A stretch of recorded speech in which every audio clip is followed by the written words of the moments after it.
ప్రభునామానికి స్తోత్రం కలుగును గాక. దేవుని యొక్క మార్గంలో ఉన్న ప్రత్యేకత ఏమిటి అంటే, పాపము నుంచి విడిపించబడి రక్షించబడటం. చాలామందిలో ఉన్న అభిప్రాయం ఏంటంటే, పాపం నుంచి విడిపించబడలేకపోతున్నాము అంటారు, త్రాగుడు మానుకోలేకపోతున్నాం అంటారు, చెడ్డ జీవితాన్ని మానుకోలేకపోతున్నాం అంటారు. కొందరు వీటిని చూడకుండా ఉండలేకపోతున్నాము, చావనైనా చచ్చిపోతాం కానీ దీన్ని చూడకుండా ఉండలేము, వీటిని తాకకుండా ఉండలేము అని అంటారు. దేవుని యొక్క పద్ధతి ఏమిటి అంటే, పాపము నుంచి విమోచించబడే శక్తిని దేవుడే మనకిస్తాడు. మనంగా మనం పాపం నుంచి విడిపించబడలేము, ఎందుకంటే మనది పాప స్వభావం. మరి దేవుని యొక్క శక్తి మనకు వచ్చినట్లయితే, పరిశుద్ధాత్మ స్వభావాన్ని మనకు దయచేసి పాపము నుంచి విడిపించగలిగే శక్తిని దేవుడు మనకిస్తాడు. ఇదే క్రైస్తవ్యములో ఉన్న ప్రత్యేకత. యేసు ప్రభు దగ్గరకు వచ్చిన వారు ఎవరైనా సరే ఈ అనుభవంలో ఉన్నవారే దేవుని బిడ్డలు. పాపం నుంచి విమోచించబడిన వారే దేవుని బిడ్డలు. పాపం నుంచి విమోచించబడే శక్తిని కూడా దేవుడే మనకిస్తాడు. మనంగా సినిమాలు చూడకుండా ఉండలేము, మనంగా మనం త్రాగుడు మానుకోలేము, వ్యభిచారం జారత్వాన్ని మానుకోలేము. దేవుడు ఆయన శక్తి మనలోనికి వచ్చినట్లయితే ఎలాంటి పాపాన్నైనా సరే మనం జయిస్తాం, విడుదల పొందుతాం. సమరయ స్త్రీలో అదే జరిగింది. చూడండి దేవుని వాక్యం, యోహాను సువార్త 4వ అధ్యాయం 17వ వచనం నుంచి, ఆమెలో దేవుని శక్తి పనిచేయటం ప్రారంభించింది. ఆ స్త్రీ, నాకు పెనిమిటి లేడనగా యేసు ఆమెతో, నాకు పెనిమిటి లేడని నీవు చెప్పిన మాట సరే, నీకు 5 పెనిమిట్లుండేవి, ఇప్పుడు ఉన్నవాడు నీ పెనిమిటి కాడు, సత్యమే చెప్పితివనెను. అప్పుడు ఆ స్త్రీ, అయ్యా నీవు ప్రవక్తవని గ్రహించుచున్నాను. ఈమెలో దేవుని శక్తి పనిచేయటం ప్రారంభించబడింది. దేవుడు ఈమెలో జీవజలపు నీటి బుగ్గను పెట్టాడు. ఆ నీటి బుగ్గలో ఉన్న శక్తి పనిచేయటం ప్రారంభించింది. ఏమంటుంది ఇక్కడ? నీవు ప్రవక్తవని నేను గ్రహించుచున్నాను. చాలామంది యేసు ప్రభు దేవుడని పలుకుతారు, ఎరగరు. చాలామంది యేసు ప్రభు దేవుడని ఒప్పుకుంటారు, వాళ్ళ జీవితాల్లో గ్రహించరు, మార్పు చెందరు. ఈమె అలా కాదు, ప్రవక్తవని గ్రహించింది. ఆ తరువాత మెస్సయ్యాని ఆమె ఎరిగినది, నిజముగా లోకరక్షకుడని ఆమె ఎరిగినది. దేవుని శక్తిని మనం పొందుకున్నట్లయితే ఈ అనుభవాల్లోనికి మనం వస్తాం. కనుక పాపాన్ని మానుకునే శక్తి దేవుడు మనకిస్తాడు. దేవుని వాక్యములో మనకి పాపం నుంచి విడిపించబడటానికి దేవుని యొక్క శక్తి 4 రకాలుగా మనకి పనిచేస్తుంది. చూడండి దేవుని వాక్యాన్ని మనం చదువుదాం. రోమాపత్రిక 1వ అధ్యాయం 16వ వచనం, ఏలయనగా నమ్ము ప్రతివానికి, మొదట యూదునికి గ్రీసు దేశస్థుని కూడా రక్షణ కలుగచేయుటకై అది దేవుని శక్తి అయి ఉన్నది. ప్రియమైన వారలారా, మన జీవితాల్లో రక్షించబడటానికి దేవుని శక్తి కావాలి. పాపం మానుకోవటానికి దేవుని శక్తి కావాలి. ఇది పాపం, దీన్ని మనం చేయకూడదు, మన జీవితాల్లో ఈ పాపం వల్ల మనకి మరణం ఉన్నదని, ఆ పాపాన్ని విడుదల పొందాలి అంటే నీకు కావాల్సింది ఏంటి? దేవుని శక్తి. ఇక్కడ చూడండి, మొదట యూదునికి, తరువాత అన్యులైన గ్రీసు దేశస్థులకు కూడా రక్షణ కలుగ చేయుటకు అది దేవుని శక్తి. దేవుని శక్తి మనలోనికి వచ్చిందనుకోండి, పాపం పటాపంచలం అంతే. సమరయ స్త్రీకి 5 పెనిమిట్లు ఉన్నారు, పటాపంచలం అయిపోయారు. ఎవరిదాన్ని వాళ్ళు చూసుకుని ఉంటారు. ఇంకా ఈమెకి ఎలాంటి స్నేహితురాళ్ళు ఉండారో, వాళ్ళు ఎలాంటి వాళ్ళు కూడా ఆలదారిని వాళ్ళు చూసుకుని ఉంటారు. చెప్పేసి ఉంటుంది, నేను జీవజలాన్ని ఇచ్చే మెస్సయ్యాని నేను చూశాను, నేను రక్షణ పొందాను, నా జీవితంలో జీవజలపు నీటి బుగ్గ దేవుడు పెట్టాడు, ఇక నేను పాపము చేయజాలను అని ఆమె సాక్ష్యం ఇచ్చింది. దేవుని శక్తి మనలో ఉన్నట్లయితే ఏ పాపాన్నైనా జయించగలుగుతాం, ఏ అపవిత్రతనైనా జయించగలుగుతాం, ఎంతటి దురలవాటుని, దుర్వ్యసనాన్నైనా జయించగలుగుతాం. చాలామంది చచ్చిపోతానికైనా ఇష్టపడతారు, కానీ దురలవాట్లు, దుర్వ్యసనాలు అనే త్రాగుడు, వ్యభిచారాన్ని మానుకుంటానికి ఎంత మాత్రం కూడా ఇష్టపడరు. మరి ఇలాంటి వారికి ఎక్కడ పరిష్కారం ఉన్నది? ఇదిగో, రక్షణ కలుగ చేయుటకు అది దేవుని శక్తి. సమరయ స్త్రీలో జీవజలము అనే నీటి బుగ్గని దేవుడు ఆమెలో ఉంచాడు. ఇక ఆమెలో మార్పు ప్రారంభమైంది. మొట్టమొదటిగా ఏమంటుంది? అయ్యా, నీవు ప్రవక్తవని నేను గ్రహించుచున్నాను. అంతకుముందు తెలుసా? యుగ ప్రవక్తలు తెలుసు, ఆరాధన గురించి తెలుసా? తెలుసు, కానీ గ్రహింపు లేదు, అనుభవం లేదు, గైకొనటం లేదు, పాటించటం లేదు. ఇప్పుడు మొదలైంది. ఎలాగూ? దేవుని శక్తి ఆమెలోనికి వచ్చింది. మన జీవితాలు మారాలి అంటే దేవుని శక్తి కావాలి. పాపాన్ని, లోకాన్ని, శరీరాశల్ని జయించిన క్రీస్తు ప్రభు ద్వారానే ఆ దేవుని శక్తి మనకు వస్తుంది. మన జీవితాల్లో క్రీస్తు ప్రభు పాపాన్ని మానుకునే దేవుని శక్తిని ఇస్తాడు. రక్షణ కలుగ చేయుటకు ఏముందన్నాడు? అది దేవుని శక్తి అయి ఉన్నది. దేవుని శక్తి దేవుడు మనకిస్తాడు. రక్షణ కలుగ చేయటానికి నీకు నీవుగా రక్షించబడలేవు, నీకు నీవుగా పాపాన్ని నుంచి విడిపించబడలేవు, నీకు నీవుగా ఏది మానుకోలేవు. దేవుని యొక్క శక్తి మనకు కావాలి. ఏ దేవుడు? పాపాన్ని జయించిన దేవుడు ఒక్కడే. ఏ దేవుడు? పరిశుద్ధమైన అమూల్య రక్తాన్ని కార్చిన దేవుడు ఒక్కడే. ఏ దేవుడు మన కోసం మన శిక్షను భరించి మనం రక్షించిన దేవుడు ఒక్కడే.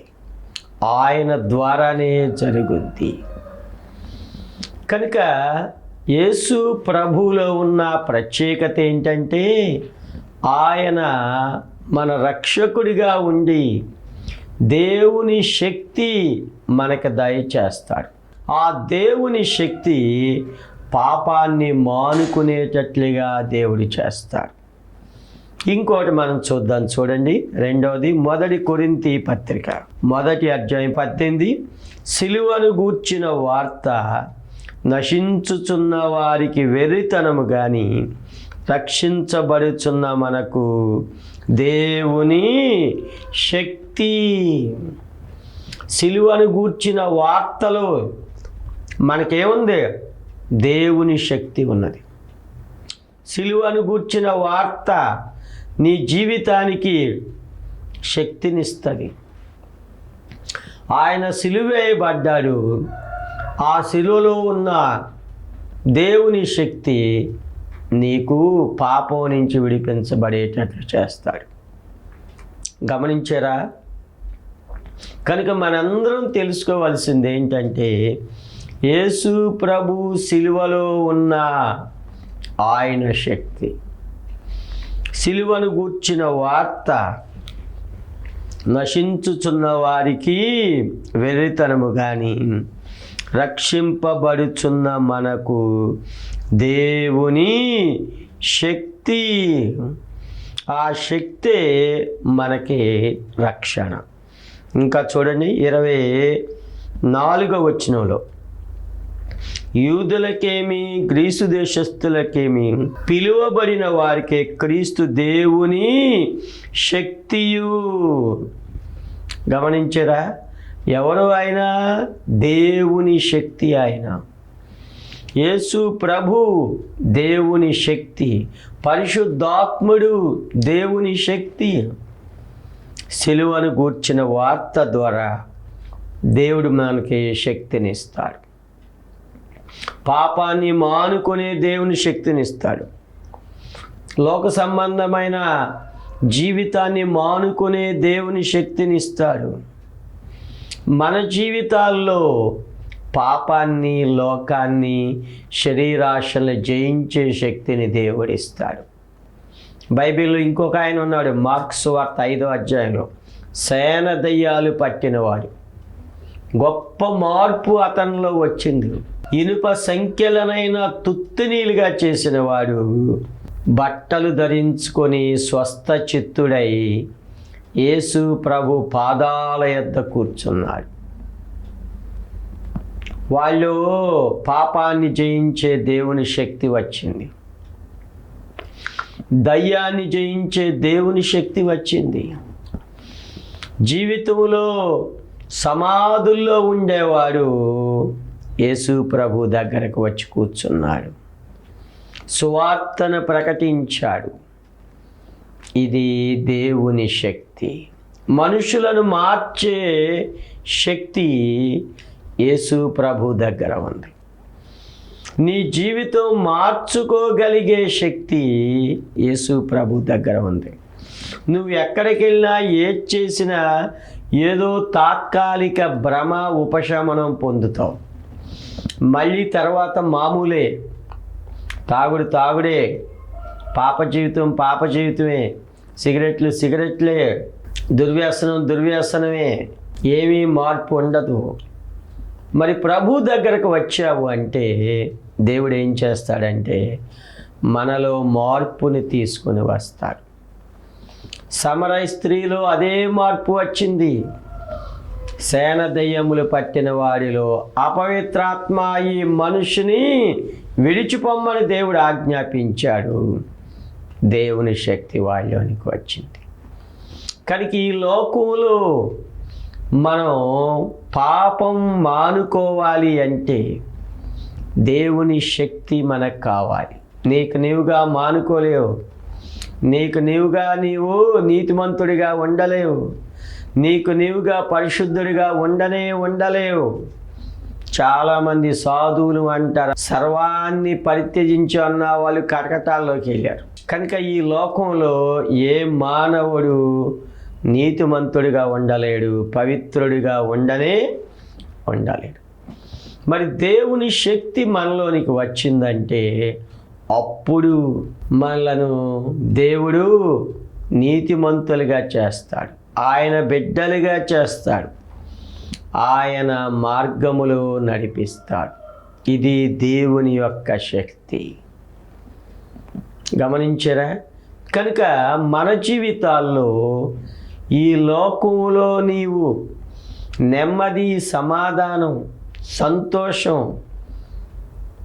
ఆనందంగా ఉండాలి అంటే దేవుని శక్తి చేత నువ్వు రక్షించబడాలి. నీకు ఎన్ని ఉన్నా సరే ఈ లోకంలో అవి నీకు సంతోషాన్ని, సమాధానాన్ని ఇవ్వలేవు. అవన్నీ కూడా నీకు వ్యర్థం, దుఃఖాన్ని తీసుకొని వస్తాయి. ఒక ఆయన మంచి ఇల్లు కట్టుకున్నాడు. ఎంత ఇల్లు అంటే మేము గేట్లోనే చెప్పులు ఇచ్చి లోపలికి వెళ్ళాం. ఎందుకని? గేట్ లోపల నుంచి ఎంత శుభ్రంగానో ఉంది, ఎంతో అపురూపంగా చూసుకున్నాడు. తర్వాత 2 నెలలకల్లా గుమ్మంలో చెదలు వస్తాం మొదలుపెట్టింది. అప్పుడు తెలిసింది ఆయనకి సత్యం. ఏంటి? ఈ లోకంలో ఏది కూడా మనకి సంతోషాన్ని, సమాధానాన్ని ఇవ్వలేదు, దుఃఖాన్నే ఇస్తాయని తెలిసింది. అంతకుముందు ఏగ వాళ్ళని ఇచ్చేవాడు కాదు, ఇంట్లో అద్దంలాగా పెట్టేవాడు. ఎవరైనా వచ్చినా ఇల్లు పాడు చేస్తారు, మురికి చేస్తారు అన్న రకరకాలుగా ఆలోచించేవాడు. అలాంటి వాడు ఒకటి గ్రహించాడు, ఈ లోకంలో మనం ప్రేమించినవి ఏవి మనకి ఆనందాన్ని, సంతోషాన్ని ఇవ్వలేవని. ఈ లోకంలో ఇల్లే కాదు, నీ డబ్బు కానీ, నీ పేరు ప్రఖ్యాతులు కానీ, నీకున్నది ఏది కూడా నీకు సంతోషాన్ని ఇవ్వాలి. మరి ఎవరిస్తారు? యేసు ప్రభు ద్వారా, దేవుని శక్తి ద్వారా నువ్వు పొందిన రక్షణ చెప్పనశక్యమును మహిమాయుక్తమైన ఆనందాన్ని ఇస్తుంది. యేసు ప్రభు నీవు పొందిన రక్షణ ద్వారా నీకు నెమ్మది, సమాధానం లోకంలో ఇంకెక్కడ నువ్వు పొందలేవు.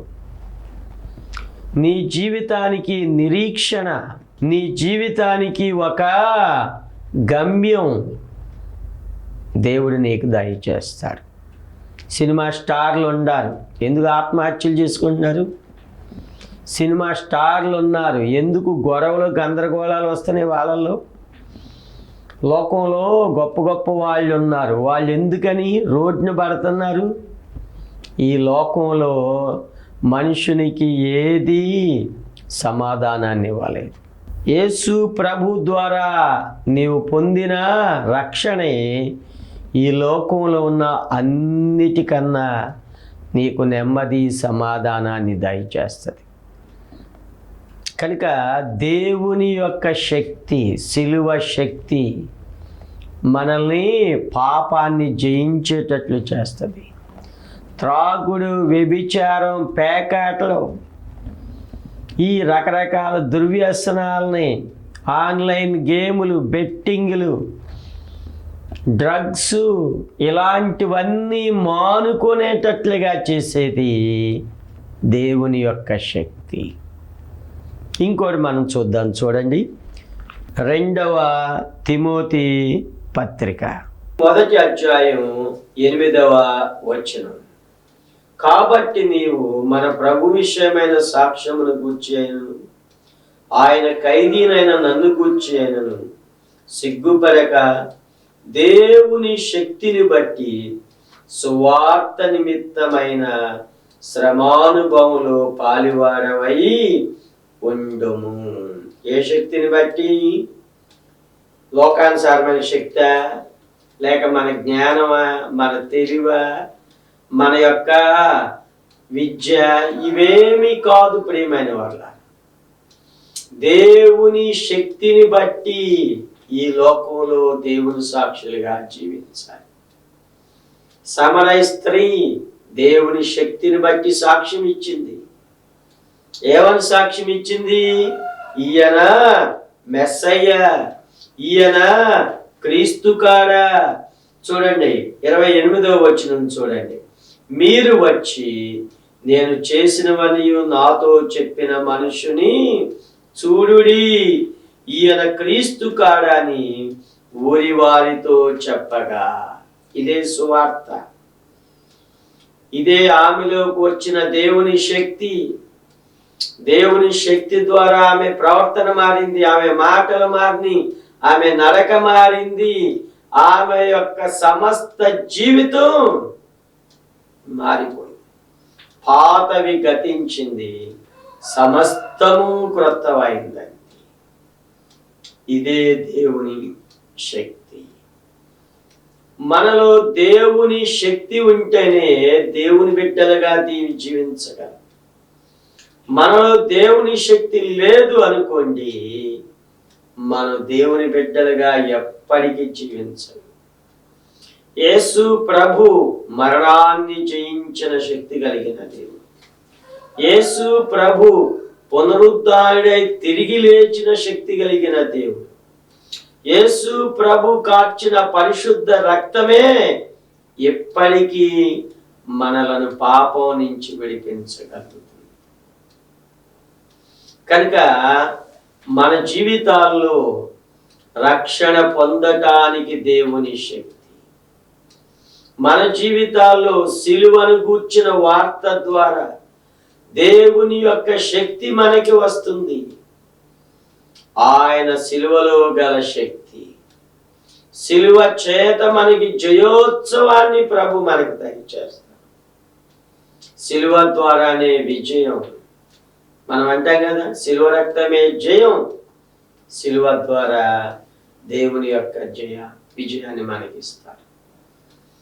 కనుక నువ్వు ఏ పాపములో ఉన్నా సరే నీకు పరిష్కారం ఉంది. ఏ దుర్వ్యసనంతో లేక ఏ డ్రగ్స్తో, మత్తు పానీయాలతో నీ జీవితం మునిగిపోయినా పరిష్కారం ఉంది. దేవుని దగ్గరకు రా.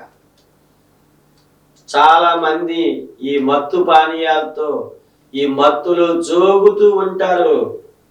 దానికి ఎన్నో దొంగతనాలు చేస్తున్నారు, పట్టుబడుతున్నారు, జీవితాలు నాశనం అయిపోతున్నాయి.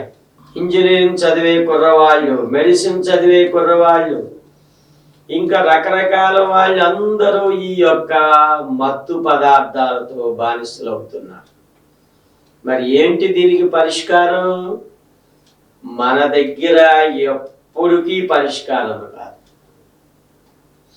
యేసు ప్రభు దగ్గరికి వస్తే ఆయన సిలువ శక్తి చేత నీకు పరిష్కారం, ఆయన శక్తి చేత నీకు జయాన్ని ప్రభు దయచేస్తాడు. ఎలాంటి మత్తు పదార్థం నుంచైనా దేవుని చేత విడుదల ఉన్నది. ఆత్మహత్యలు చేసుకోవద్దు, వెళ్ళి రైలు పట్టాల కింద పెట్టవద్దు తలకాయలు. చాలా మంది ప్రేమ విఫలమైపోద్ది. ఇక దీనికి ఒకటే పరిష్కారం అనుకుంటారు, ఇద్దరం చచ్చిపోదాం, లేకపోతే ఎవడైనా నేను చచ్చిపోతాను ముందు, తర్వాత నువ్వు ముందు. ఇవన్నీ సైతాను యొక్క బానిసత్వం, సైతాను యొక్క ప్రేరేపణ. వాడు మరణానికే ప్రేరేపిస్తాడు. మరి క్రీస్తు ప్రభు దేవుని శక్తి చేత నీకు విడుదల దయచేస్తాడు. దేవుని శక్తి చేత ఆ పాపంపై నీకు అసహ్యం కలిగేలాగా చేస్తాడు. మరలా దాని వైపు చూడకుండా ఉండేటట్లు దేవుడు చేస్తాడు. సమరయ స్త్రీ వెనక తిరిగిందా? సమరయ స్త్రీ మళ్ళీ వాటి గురించి మాట్లాడిందా? సమరయ స్త్రీ వాటి గురించి ఇంకెప్పుడన్నా అటువైపు చూసిందా? చూడనే చూడదు. ఒక్కసారి మనం ప్రభు శక్తిని పొందుకున్నామంటే ఆ శక్తి చేత కాపాడబడతాం. మనం దేవుని శక్తి చేత నడిపించబడతాం. మనం కనుక ఈ సత్యాన్ని మనం తెలుసుకోవాలి ప్రియమైన వాళ్ళ.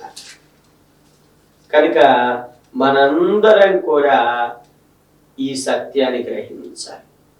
మనలో లేక దేవుని వాక్యం వినుచున్న ఎవరైనా సరే ఏ పాపానికి బానిసైపోయావో, ఏ గంజాయి మత్తుకి నీ జీవితం బానిసైపోయావో, ఏ ఫేస్బుక్లు, ఇంటర్నెట్లో ఉన్న ఈ చెత్త చెదారం గేములు, ఆన్లైన్ బెట్టింగ్లు చేయకుండా ఉండలేకపోతున్నావు, అవే నీ మరణానికి దారితీస్తాయి. అవే నీకు సమాధానం లేకుండా చేస్తున్నాయి. అవే నీకు రాత్రి పగలు నిద్ర లేకుండా చేస్తున్నాయి. నేటి కాలంలో మనుషులు రాత్రులు నిద్రపోట్ల. ఇది చాలా బాధకరం. మాకు రాత్రులు నిద్ర పడతలేదు. పగలెన్నింటికి లెగుతావురా నువ్వు? 11, 12. ఇది దేవుడు పెట్టిన పద్ధతి కానే కాదు. రాత్రులంతా ఈ కంప్యూటర్లో, ఈ టీవీలో, ఈ ఫోన్లు చూసి చూసి చూసి చూసి ఇంకా నిద్ర ఎందుకు పడితే మనసు నెమ్మది ఎక్కడ ఉంటుంది? యేసు ప్రభు వాటన్నిటినీ జయించే శక్తి నీకు ఇస్తాడు. ఇంకొక వచనం చూద్దాం. 1 పేతురు 1 అధ్యాయం 5వ వచనం. కడవరి కాలమందు బయలుపరచుటకు సిద్ధముగానున్న రక్షణ మీకు కలుగునట్లు విశ్వాసము ద్వారా దేవుని శక్తి చేత కాపాడబడి మీ కొరకు. దేవుడు ఏమిస్తాడు మనకి? ఆయన శక్తిని ఇస్తాడు. నిన్ను కాపాడతాడు, నిన్ను భద్రపరుస్తాడు, తన యొక్క రెక్కల నీడలో నిన్ను ఉంచుతాడు. సర్వశక్తిని నీడన విశ్రమించేటట్లు దేవుడు చేస్తాడు. దేవుని శక్తి చేత కాపాడబడతావు. గమనించారా? రక్షించబడిన వారు పాపం చేయట్లేదంటే ఏంటి? దేవుని శక్తి వారిలో ఉంది. మేమున్నాం ఎన్ని సంవత్సరాల నుంచి. సినిమాలంటే అసహ్యం మాకు, చెడ్డ జీవితం అంటే అసహ్యం మాకు. అటువైపు వెళ్ళం, చూడం. ఎందుకు? దేవుని శక్తి చేత కాపాడు. కనుక దేవుని వాక్యం వింటున్న నీవు ఏ పాపానికి నీవు బానిసైపోయావో ఆ పాపాన్ని నిన్ను మరణానికే లాక్కెళుతుంది. ఇప్పుడు నువ్వు ప్రభు దగ్గరకు రా. ప్రభువా, ఈ పాపం నుంచి నాకు విడుదల దయచేయి, నీ శక్తి చేత నాకు రక్షణ దయచేయి, ఈ పాపపు బానిసత్వం నుంచి నన్ను విడిపించు, శిలువలో కార్చిన పరిశుద్ధ రక్తంలో నాకు విమోచన దయచేయి అని ప్రార్థన చేస్తే సమర స్త్రీ ఏ విధంగా విడిపించబడింది, నీవు కూడా విడిపించబడతావు. నీ జీవితం మార్చబడుద్ది. నీ జీవితంలో అంత ముందు లేని నెమ్మది, శాంతి, సమాధానం, ఆనందం, సంతోషం, నిరీక్షణ, విశ్వాసం, రక్షణ ప్రభు నీకు దయచేస్తాడు. అలాంటి ధన్యత ప్రభు దేవుని శక్తి చేత ప్రభు నీకు దయచేయునుగాక. ప్రార్థన చేసుకుంది. పరిశుద్ధుడా నాయన, ఎవరైతే నాయన పాపం చేతిలో బానిసలయ్యారో వారిని మీ శక్తి చేత విడిపించమని మా ప్రభుని యేసుక్రీస్తు నామములు ప్రార్థించి వేడుచున్నాము తండ్రి. ఆమేన్. దేవుడు మిమ్మల్ని దీవించుగాక.